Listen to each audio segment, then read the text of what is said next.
The island that shouldn't exist. The sun was setting over the endless blue of the alien ocean.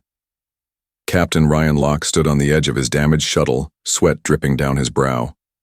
His ship had crash-landed hours ago on a small rocky island, one that wasn't marked on any star map. "This island shouldn't even be here," he muttered. Ryan was a former soldier from Earth, now a space scout for the Terran Peace Alliance. His mission was simple: scan nearby sectors for hidden resources or dangers. But his scanner had gone wild just before the crash, showing a life signal on this so-called empty ocean. Now, stranded, he had more than a broken ship to worry about. As night fell, the island grew silent. Too silent. Ryan scanned the horizon. Again. The palm-like trees swayed gently in the salty wind. Strange bird-like creatures circled overhead. But something felt off. The signal was still there, just beyond a patch of thick jungle. He grabbed his flashlight, strapped a small energy blade to his side, and moved forward. Every step into the jungle made him feel more tense. The air was warm but damp, and the deeper he went, the more his instincts told him he wasn't alone. Then he heard it. A small sound, like someone sobbing. He stopped. Again, the same sound. Faint, broken, childlike. Ryan pushed aside thick leaves and spotted a large stone formation. Behind it, something moved. He crept closer and aimed his light. His heart froze. Crouched behind the rocks was a thin, pale-skinned alien woman. Her eyes glowed faintly in the light, full of fear and exhaustion. She wrapped herself protectively around a small child who looked no older than 5. The girl looked up at him with big, frightened eyes. Her tiny hands clutched her mother's torn clothing. Ryan immediately lowered his light. "It's okay, I won't hurt you," he said gently, even though he knew they wouldn't understand his words. The woman didn't move. She looked ready to bolt or attack. Ryan slowly took off his backpack and placed it on the ground. From inside, he pulled out a protein bar and a water pouch. He laid them down carefully and stepped back. The child whimpered. The woman eyed the food suspiciously, but hunger won the fight. She reached out, snatched it, and retreated again. They devoured it quickly. Ryan sat down nearby on a rock. Not too close, not too far. "You're not from this world, are you?" he said quietly. "Me neither." The woman didn't respond, but she was no longer shaking. The child curled into her side, eyes slowly closing. Ryan knew he couldn't leave them there. Something had happened to them. They looked like survivors, not explorers. But why were they hiding? And who did they fear? He looked up at the night, sky. Stars blinked above, and his emergency beacon pulsed every 10 seconds. But he knew rescue would take time, if it came at all. Then his wrist communicator blinked. Incoming signal. Low altitude scan detected. He looked up again. A faint humming sound echoed across the sky. Drones, not Alliance drones. These were smaller, black, and fast, like the kind used by bounty hunters or slave trackers. Ryan turned quickly to the woman. She was already alert, eyes wide with terror. She grabbed the child and backed into the shadows. He raised a finger to his lips. "Shh." The drone passed above the trees, its scanner light flashing red and sweeping over the ground. Ryan covered the woman and child with branches and leaves, as quickly and gently as he could. Then he moved to another spot and threw a heat capsule far into the trees. The drone changed direction following the false signal. It worked. For now. As silence returned, Ryan knelt beside the hidden pair. "They're hunting you," he said softly, "but not while I'm here." The woman looked at him, truly looked at him for the first time, her lips parted, but no sound came out. The little girl reached toward him. She touched his hand with her tiny fingers. Just a touch. Then pulled back. Ryan smiled. "Don't worry," he said. "I'll protect you." She was hunted, not lost. Ryan didn't sleep that night. He sat by the campfire, half-broken ship behind him, and jungle shadows all around. The alien woman and her child lay hidden beneath thick branches near the rocks. He had moved them there after the drones passed overhead. But his mind wouldn't rest. Who were they running from? And why was an unregistered island suddenly full of spy drones? The next morning, Ryan searched the beach for any clues. He saw strange marks in the sand, long drag lines, footprints too small for human boots, and a broken piece of strange metal with alien writing. He picked it up. Burn marks. He sighed. This wasn't just an accident.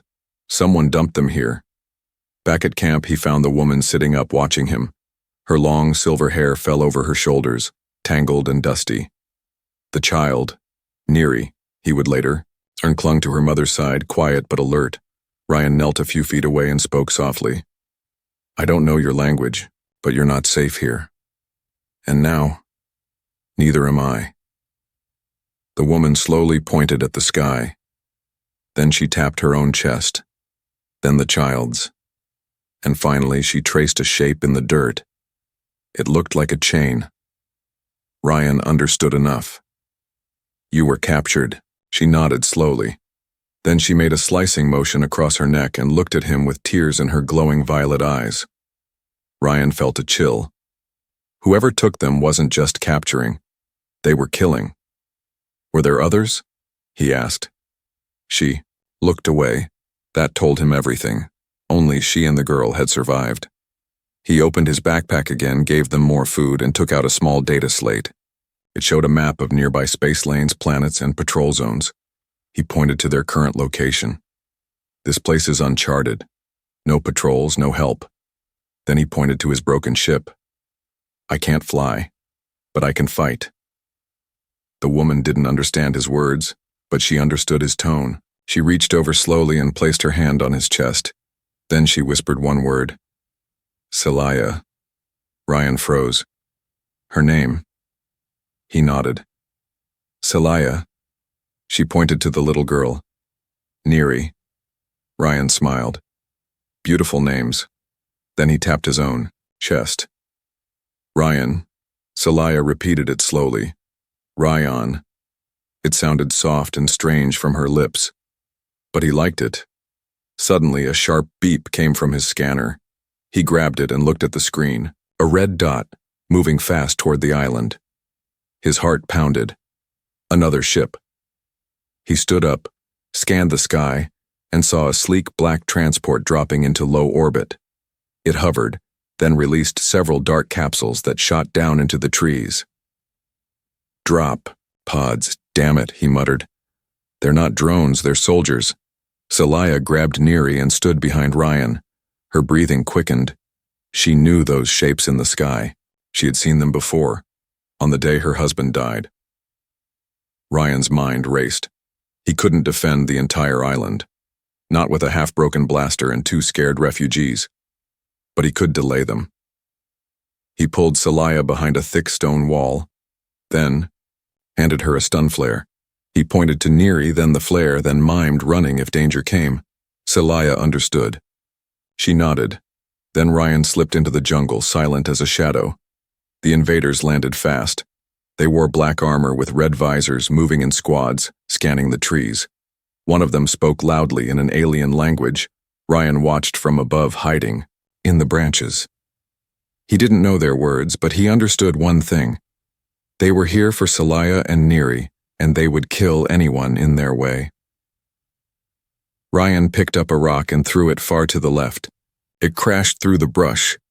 The nearest squad turned and followed the sound. That gave him a chance. He dropped from the tree behind one of the soldiers, silent and swift. One hit to the neck, and the soldier dropped. Ryan grabbed the man's weapon, an alien plasma rifle, and disappeared again. 1 down, 6 to go. The fight had begun. The widow's secret name smoke rose from the jungle. Ryan limped back to the hidden stone shelter, blood on his sleeve and scratches across his face. The stolen plasma rifle hummed faintly in his hands. Behind him, 2 enemy soldiers lay unconscious. He didn't kill them. Not yet. He still had questions, and he needed answers fast. When he stepped into the clearing, Celaya stood protectively in front of Neri. eyes wide with worry. She ran to him, grabbed his arm, and helped him sit. Neri pressed a cloth to his leg, where a burn sizzled. "You're both okay," Ryan breathed. "That's all that matters." Celaya looked at the burn and made a soft sound, something between a sigh and a hum. She placed her hand gently over it, and her fingers glowed a faint gold. The pain eased instantly. Ryan blinked. "You can heal?" Celaya didn't reply. She just kept working. Ryan stared at her. "Who are you really?" Celaya stopped. Her face lowered. Then she spoke a single word. "Zersa." Ryan tilted his head. "What?" She repeated it. "Zersa. Torin." Ryan opened his data slate and typed the word into the translator. Zersa Torin, royal widow of the flame-blooded house. He froze. Celaya wasn't just a refugee. She was royalty. Ryan looked at her again, this time with a new understanding. Her clothes, though torn, had once been elegant. The brand on her neck wasn't just a slave mark. It was a house seal burned in disgrace. She was a queen who had been hunted and discarded like trash.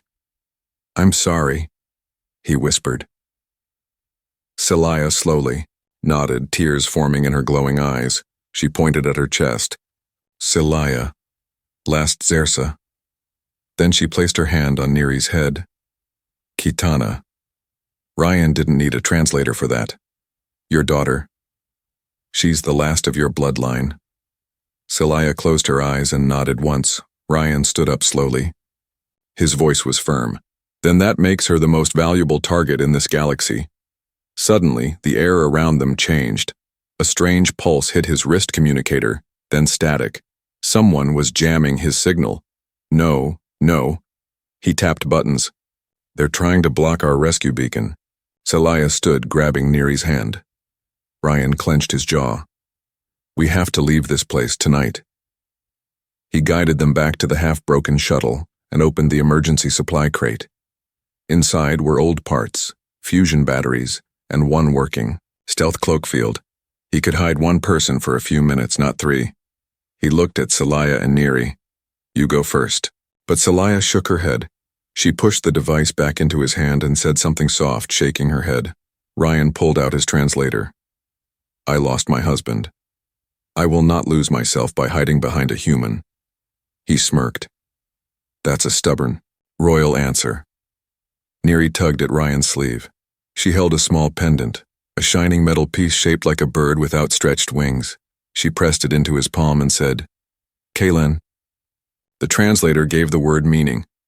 Protector. Ryan swallowed hard. This little girl, this child born of stars and sorrow, was calling him her protector. Something inside him shifted. He wasn't just saving lives now.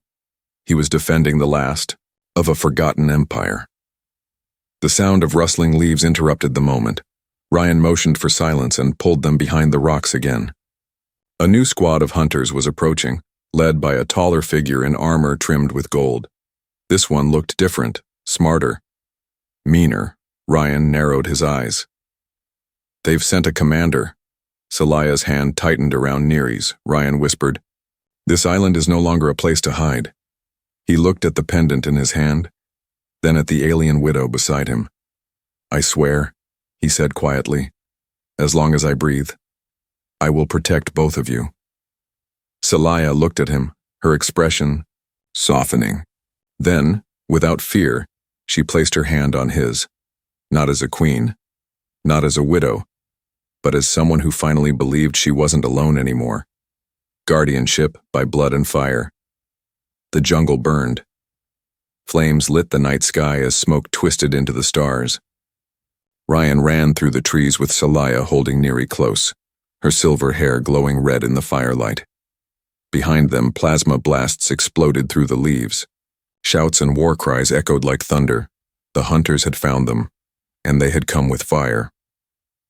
Ryan led them toward a narrow cave he'd spotted earlier that day. It was small, too small for a team to follow quickly. It was their best chance to survive the night. "Almost there," he shouted, glancing back. Neri clung to her mother's chest. silent but shaking. Her little fingers gripped her mother's collar so tightly, her knuckles turned white. Celia didn't cry. She didn't scream. She had lived through war. She knew what fear was. But this time, she wasn't alone. They reached the cave and ducked inside just as a red beam hit the ground where Ryan had stood a second before. The blast scorched the earth. If he had been slower by one step, he'd be dead. Ryan turned, aimed the plasma rifle, and fired once, then twice. One of the attackers fell. "Keep moving," he said. "This tunnel leads to the other side of the ridge." Inside, the cave was damp and dark, but the walls gave them protection. Ryan activated a small orb light, and the tunnel lit up in soft blue. He looked back. Celia's eyes glowed in the dark, calm but alert. "You still with me?" he asked. She nodded. Then she did something unexpected. She handed Neri to Ryan. His arm stiffened as the child curled against him like she'd done it 1,000 times before. Celia stood tall and moved to the cave entrance. She pulled something from her cloak, something small and sharp. It was a blade made of glowing crystal. Ryan blinked. "Where did you get that?" Celia didn't answer. She placed her fingers on the blade and whispered a word. The crystal burst into flame, blue flame. Ryan's eyes widened. "What are you?" She looked at him over her shoulder. Her voice was soft, but strong. "Last Xersa is not helpless." Then she turned back toward the tunnel entrance and waited. When the first enemy stepped inside, Celia moved like a ghost. One slash, silent and perfect, and the attacker dropped. Ryan stared. The royal widow he had protected could fight, like a warrior. The old mark on her neck didn't mean shame anymore. It was a scar of survival. Ryan laid Neri down gently behind a rock and joined Celia at the front. Together they defended the narrow tunnel, side by side. For every soldier that entered, one didn't leave. Their bodies fell in silence until the commander arrived. He stepped forward, his golden-trimmed armor shining in the blue light. He held no weapon, only a voice. "You are protecting royalty," he said in a deep alien tone. "That makes you a traitor, human." Ryan aimed his rifle. "I've been called worse." The commander took a step closer. "Give her to me. We'll spare the child." Celia didn't flinch. She stepped in front of Ryan. "No," she said. "I choose him." The commander growled. "You would choose a human?" "I choose a protector," she said. "One who didn't look at me like property." Ryan smiled at that. "She's got taste." The commander raised his arm, and a blaster unfolded from it. Ryan fired first. The shot hit the commander's arm, knocking him back. Celia threw her blade. It struck deep into his chest. He fell, gasping, as blue flames spread over his armor. His last words were lost in the crackling fire. Ryan looked down at him. "One less slaver in the galaxy," he muttered. Celia turned back to Ryan. She reached for her blade, now dim. Then she looked at Neri, still asleep behind the rock. "She is safe," Celia whispered. "For now." Ryan nodded. "But not for long. They'll keep coming." She looked into his eyes. "Then we run together." Ryan picked up Neri, and the three of them left the cave, walking into the smoky dawn, where a new danger waited, but also a new hope. He wasn't just protecting them anymore, he was fighting for them. And that made all the difference. The smuggler's path. The island was no longer silent. Birds had stopped singing. Even the wind seemed afraid. Smoke still rose from the jungle, and the sea waves crashed harder, as if the planet itself wanted them gone. Ryan stood on the broken cliffside with Celia and Neri beside him. His communicator buzzed quietly. A message was coming in, an old voice full of trouble and charm. "Still alive, Ryan? You owe me 2 crates of fuel cells for this favor. If I see trouble on that island, I'm leaving you behind." Ryan smirked. "Good to hear you too, Brack." Brack Vorn, an ex-space pirate, smuggler, and liar. But one thing was true. Brack never forgot a debt, and Ryan had once saved his life. That debt was finally paying off. I've got a royal alien widow and a child with me, Ryan said into the mic. No games, Brack, this isn't cargo, they're family now. A pause, then Brack replied, Fine, one shot, meet at the West Beach, 1 hour, don't be late. The connection ended. Ryan looked at Celaya. Rescue's coming. Not perfect, but better than dying here. Celaya looked uncertain.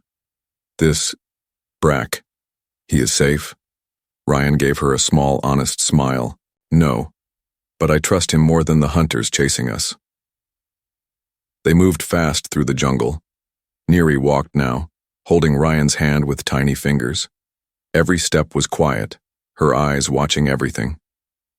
As they reached the beach, a sleek, rust-colored ship hovered above the water, descending slowly. It wasn't a military vessel. It looked like a stolen luxury shuttle patched with mismatched metal and painted symbols. The ship landed with a hiss. The ramp lowered. Brack stepped out, wide-shouldered, bearded, and chewing on some bitter root. He raised an eyebrow at the sight of Celaya and Neri. You weren't joking. Royal widow, huh? Looks too graceful for a battlefield. Celaya stepped forward. Her eyes locked with Brack's. You joke now, but if you try to betray us... Brack blinked. Her hands glowed faintly with fire. Ryan coughed. She means it. Brack raised both hands. All right. No tricks. They boarded the ship. Inside was dim, cluttered with crates, tools, and strange alien trophies. Neri sat on a bench clutching the pendant Ryan had given her. Brack guided the ship into orbit. But as stars filled the view outside, Ryan noticed something. The navigation system was blinking red. He moved closer. Brack, why are we headed toward an asteroid field? Brack didn't answer right away. Then he said, We've got a problem. A bounty went out the moment you triggered that emergency beacon. You're being hunted by the system, not just the slavers. Ryan's face hardened. They reported us as criminals? Brack nodded. They don't want a royal widow telling people what really happened to her world. They want her to disappear, quietly. Celaya stepped into the cockpit. Then we don't disappear, we fight. Brack laughed nervously. With what? Fire and human fists? Ryan looked out the window. Maybe both. Then he had an idea. Brack, you still have that cloaked cargo hold? Brack blinked. The smuggler's bay? Yeah. Ryan turned to Celaya. I need you to hide there with Neri. If they scan us, you can't be seen. Celaya frowned. I will not hide while you die. Ryan stepped close. This isn't hiding, it's surviving, for her. He looked down at Neri.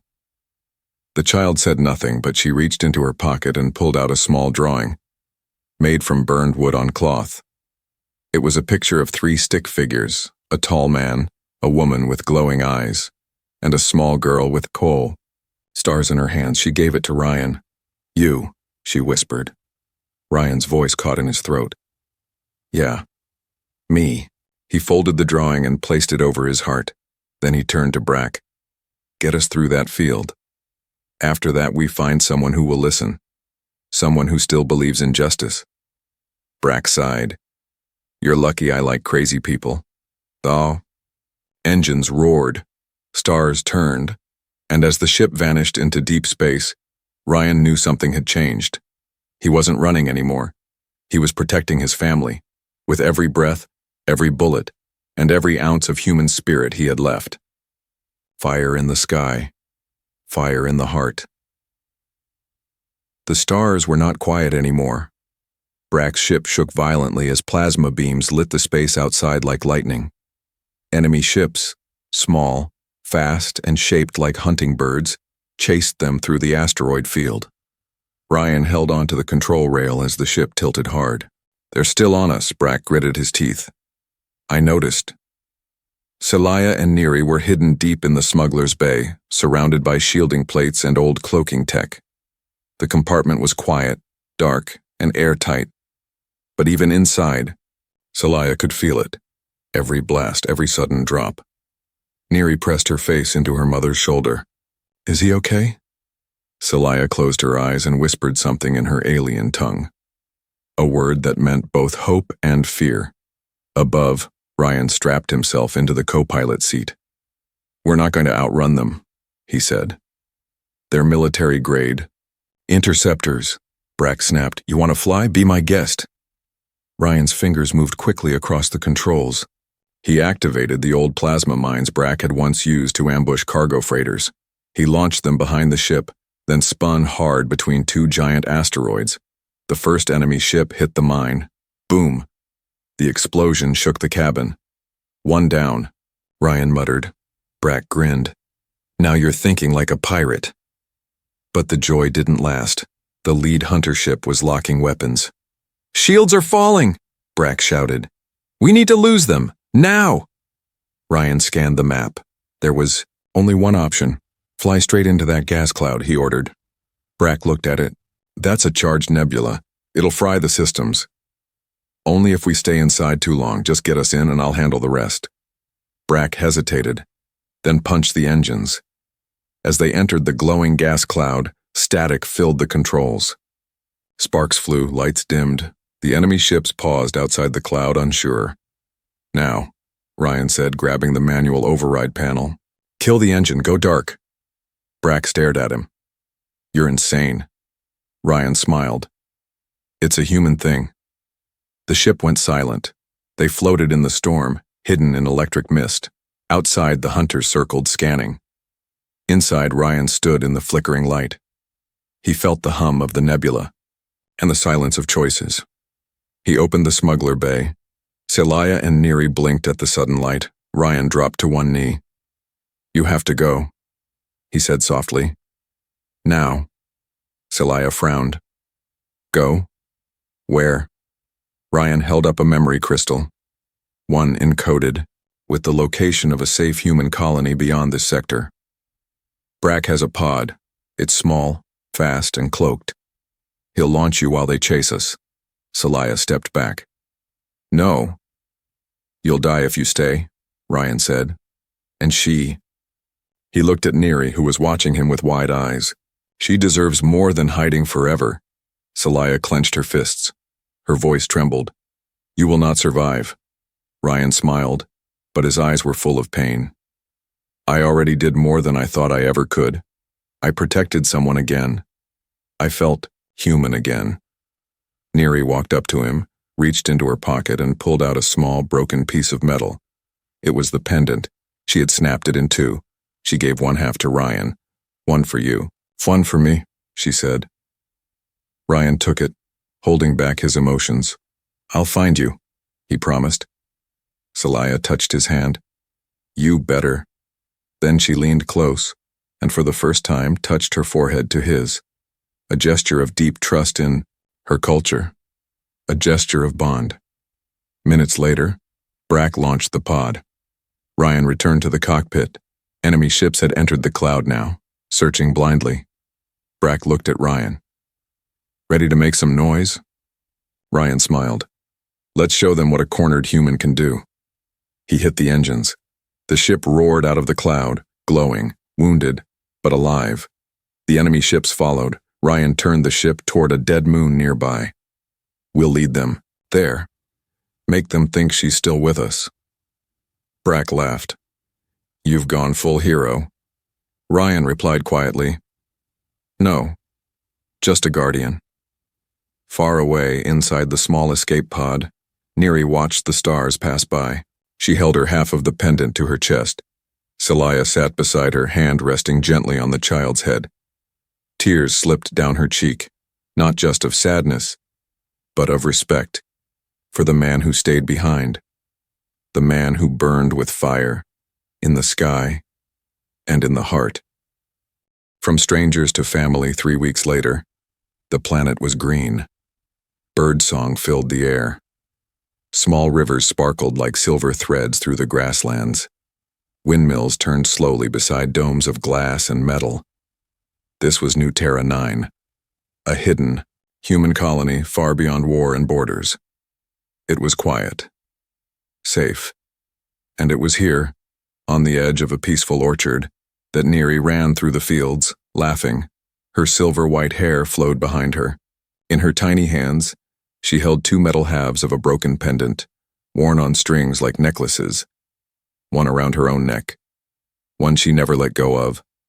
From a distance, Celaya watched her daughter with soft eyes. She stood taller now, no longer thin or afraid. Her skin glowed again, and she wore a cloak made by the colony's people, stitched with human patterns and alien embroidery, a sign of who she had become, not just a widow, not just a royal, but something greater.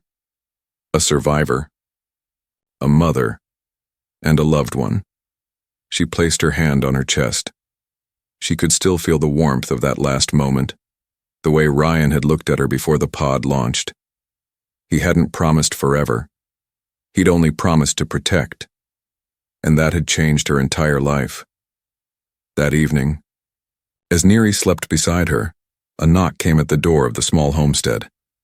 Celaya opened it carefully. A human stood there, not Ryan, but a man in uniform, carrying a data crystal and wearing a kind smile. "You're Celaya of Zersa, right?" he asked. She nodded slowly. "Yes." The man handed her the crystal. "I was asked to deliver this, from someone who couldn't make the journey." Her hands shook slightly as she accepted it. She slid the crystal into the console. A hologram flickered to life. It was Ryan. His voice was calm, but his face carried bruises and small scars. "Hey," he said. "If you're seeing this, I guess Brack kept his word." He gave a crooked smile. "The chase got rough, real rough, but I made it out. I couldn't come with you. Too many enemies knew my face, but I knew you'd be safe without me." He paused. "Celaya, you once told me humans confuse you. We fight too hard. We feel too much. We protect what doesn't belong to us." He looked down, then back up. "You weren't something I protected. You became part of me." He smiled wider. "And Neri, if you're listening, I kept my promise. I still wear your pendant every day." He reached into his shirt, pulled out the other half, and held it up to the camera. "One day when the stars are quiet again, maybe I'll walk through that door. And if I don't..." He looked away, his voice softer. "Then remember this.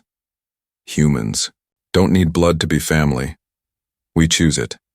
And I chose you." The message ended. Celaya sat in silence for a long time, her hands shaking. Then she turned to the sleeping girl beside her and whispered, "He chose us, Neri." 2 years later, ship landed in the colony fields, old, beat up, patched with silver and steel. Children ran to watch it. Farmers paused to see who would step out. The ramp hissed, and a familiar boot hit the ground. Ryan Locke walked out, limping slightly, a faded scarf around his neck. One half of a broken pendant dangled against his chest. He looked older, tired, but alive. Celaya stood at the edge of the orchard, frozen in place. Neri shouted, "Papa!" She ran faster than her feet could keep up. Ryan dropped to one knee, caught her, and held her tight. "You got taller," he whispered, tears in his voice. Celaya walked toward him slowly. When she reached him, she didn't say anything. She just placed her forehead gently against his, like before. But this time she smiled, because this wasn't the end of a journey. This was the beginning of a home. From strangers, to protectors, to family. Forever.